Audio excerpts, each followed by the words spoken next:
July 4, 1957, Independence Day.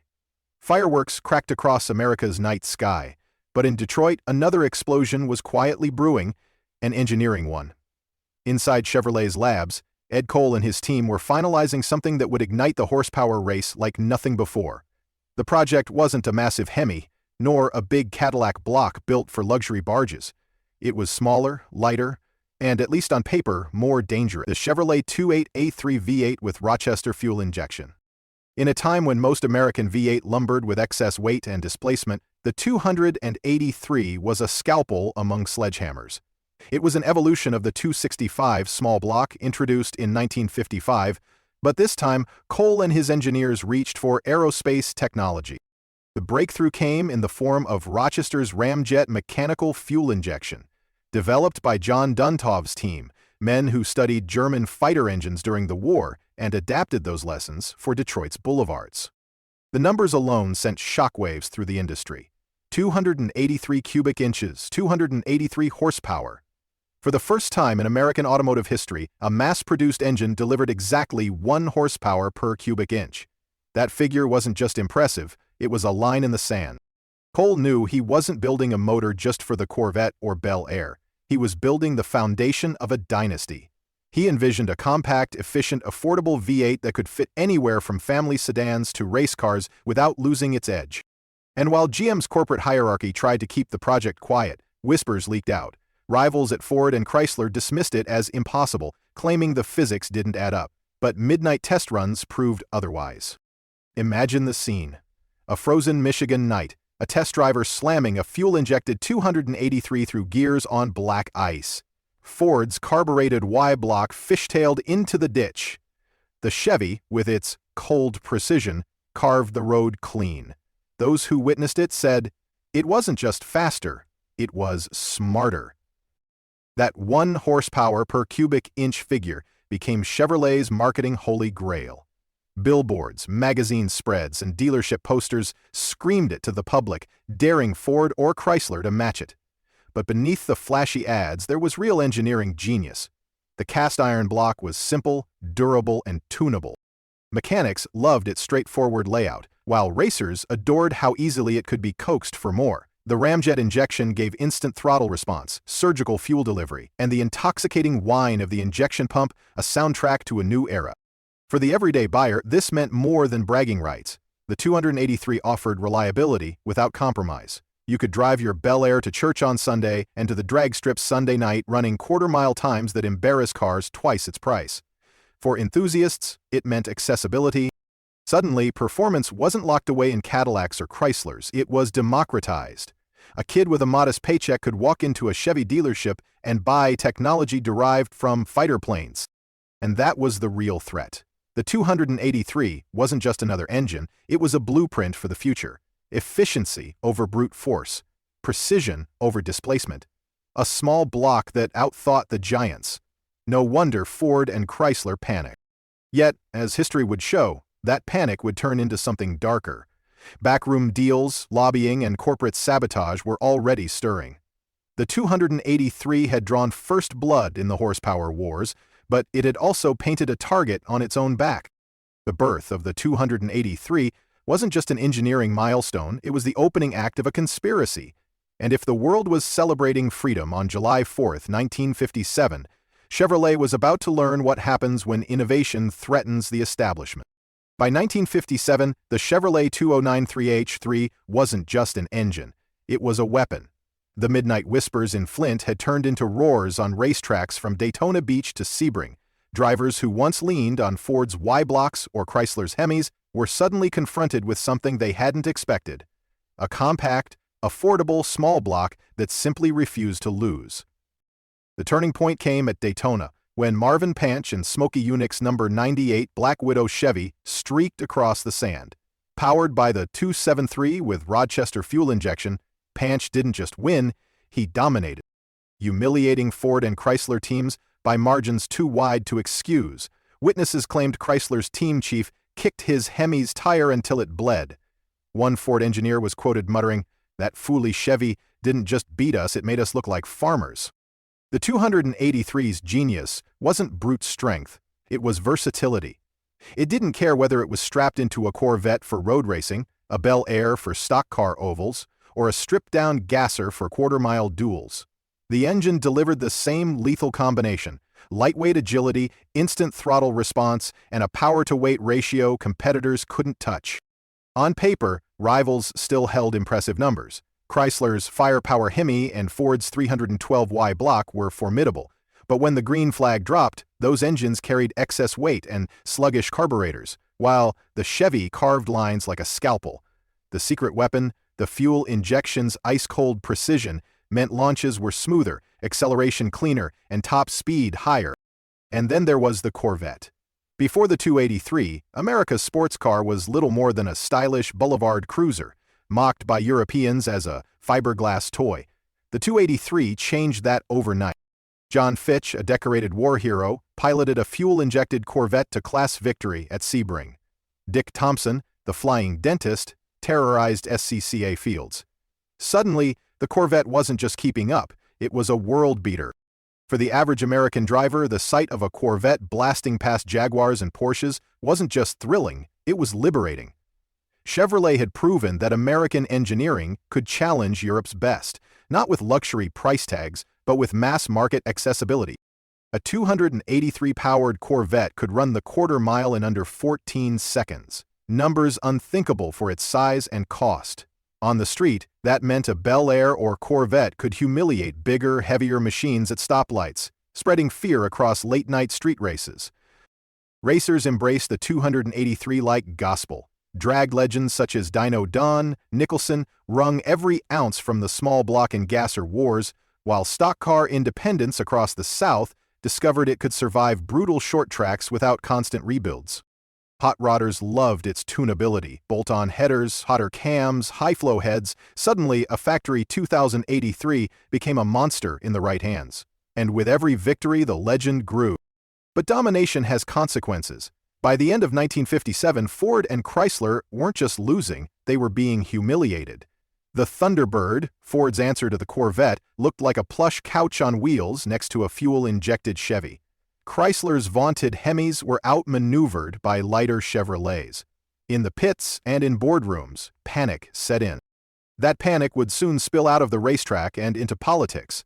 Rivals realized they couldn't out-engineer the 283. If they wanted to survive, they would have to outmaneuver Chevrolet in the corridors of power. What began as victories on sand and asphalt was about to transform into corporate warfare. The 283 wasn't just a champion on the track, it was now a target in the boardroom. Success breeds enemies. By the fall of 1957, the Chevrolet 283 had done more than win races, it had humiliated Ford and Chrysler on their own turf. The Corvette, once dismissed as a fiberglass toy, was now snapping at the heels of Europe's finest. The Bel Air, armed with the same small block, was beating Thunderbirds in straight-line duels. On short ovals and drag strips, the fuel-injected 283 turned privateers into giants. For Ford and Chrysler, it wasn't just defeat, it was existential embarrassment. The numbers told the story with cruel precision. Chevrolet's fuel-injected 283 produced 283 horsepower from 283 cubic inches. Ford's 312Y block peaked at around 245. Chrysler's Firepower Hemi struggled to keep up despite its bulk. Even Cadillac's proud 365 needed extra displacement to sniff 310 horsepower. To industry rivals, it felt like Chevrolet had rewritten the rulebook. And worse, it had done so in plain sight. Ford executives convened emergency meetings. Chrysler's racing teams, red-faced from losses at Daytona, demanded answers. How could a little mouse V8 outgun their proud warhorses? Rumors swirled. Whispers of espionage, sabotage, and industrial betrayal passed through Detroit's smoke-filled backrooms. If Chevrolet's engineers couldn't be stopped on the track, perhaps they could be cornered in the boardroom. The first shot came in June 1957. The Automobile Manufacturers Association, AMA, under pressure from Ford and Chrysler, announced a voluntary ban on factory racing. The justification sounded noble. Racing was unsafe, too expensive, a distraction from building family cars. But the timing betrayed the truth. The ban came just as Chevrolet's fuel-injected 283 was annihilating competition. For Ed Cole's team, the blow was devastating. Overnight, Chevrolet was forbidden from openly supporting stock car or drag racing programs. Smokey Yunick, the maverick mechanic who made Black Widow Chevys famous, suddenly found FBI agents raiding his Daytona shop. Fuel injection units were seized at gunpoint. NASCAR declared the technology weapons-grade and banned it outright in 1958. The very system that made the 223 revolutionary was now branded illegal. The message was clear. If rivals couldn't outrun Chevrolet, they would outlaw Chevrolet. But here's the paradox. The ban didn't kill the legend. If anything, it sharpened it. Enthusiasts tore Rochester fuel injection systems from junkyards and bolted them onto streetcars. Drag racers hid setups under carburetor air cleaners to dodge inspectors. The forbidden nature of the technology only added to its mystique. Every time a stripped-down Chevy roared down a back road, it was an act of rebellion against Detroit's corporate conspiracy. Still, the damage at the factory level was undeniable. While the 283 remained a brilliant street and racing motor, Chevrolet's official support dried up. Ford and Chrysler quietly regained footing, their engineers breathing sighs of relief. The playing field had been tilted, not by pistons or camshafts, but by boardroom votes and political pressure. This was more than rivalry. It was sabotage, disguised as regulation. The industry had chosen brute force over innovation. The Little Mouse V8 had proven efficiency and precision could win. But the guardians of tradition weren't ready to surrender. What they didn't know was that Chevrolet wasn't finished. The 283's DNA was already evolving into something bigger, stronger, and more enduring. Out of the ashes of betrayal, the small block was about to reinvent itself and take back the crown. By the early 1960s, the 283 was fading from the headlines. The AMA ban had clipped its wings, NASCAR had outlawed its fuel injection, and Detroit's horsepower race was pivoting toward bigger, heavier engines.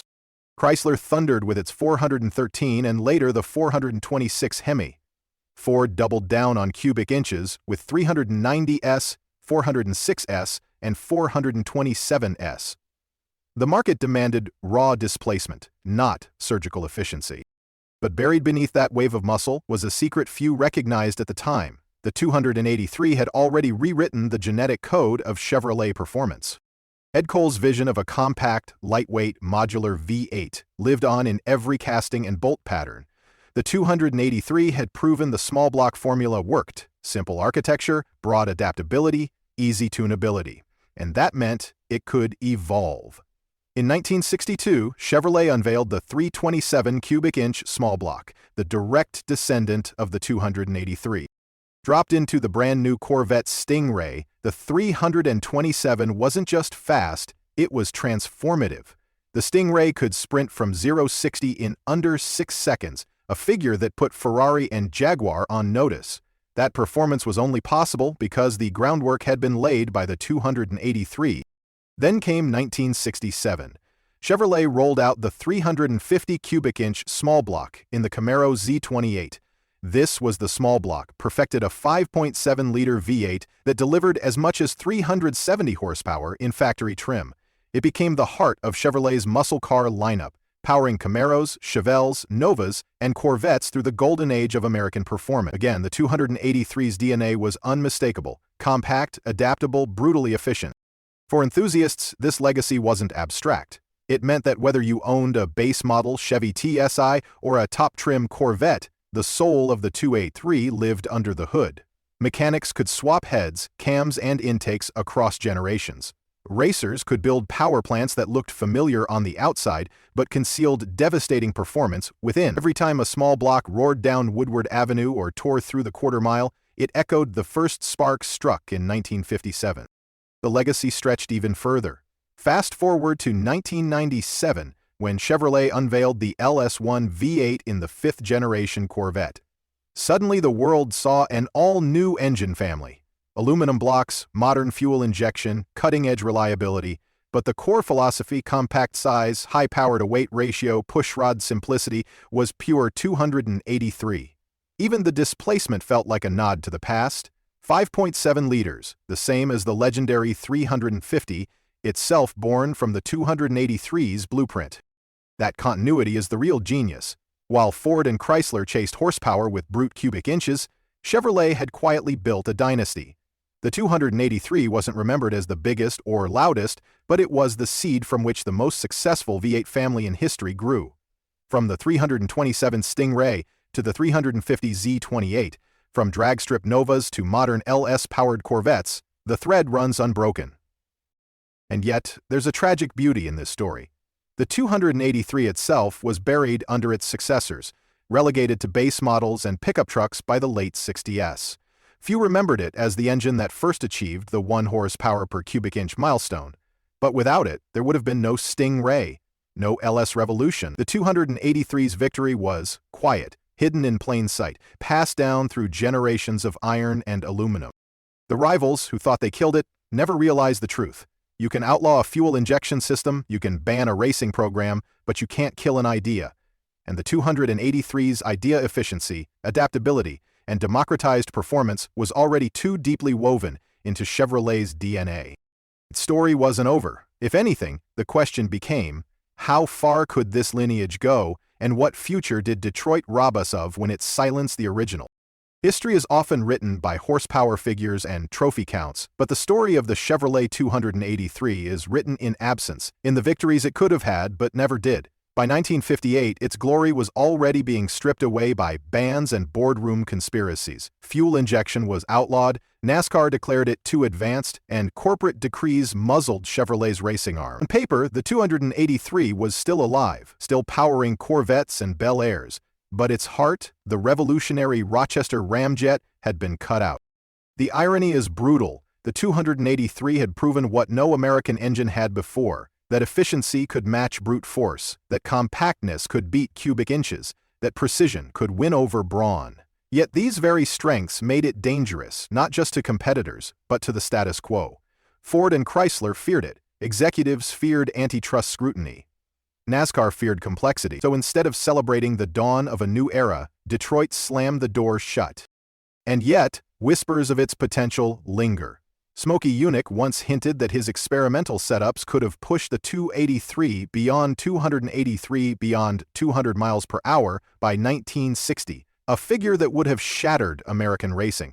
Others recalled prototypes of a 283-powered Camaro tested at 140 mph before executives panicked and destroyed it. These what-if moments are haunting. What if Chevrolet's engineers had been allowed to keep refining the system? What if fuel injection had remained legal in NASCAR? Would the muscle car era have been dominated not by 426 Hemis and 454 big blocks, but by lean, efficient small blocks that outran them all? That is the stolen legacy of the 283. It wasn't defeated on the track, it wasn't beaten in dyno rooms or quarter-mile showdowns, it was suffocated by fear.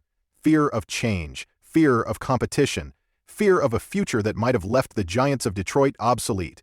The tragedy is that the 283 proved efficiency didn't need to be exotic or expensive, it could be mass-produced, tuned by backyard mechanics, and sold to everyday Americans. It was democratized performance, decades before the term existed.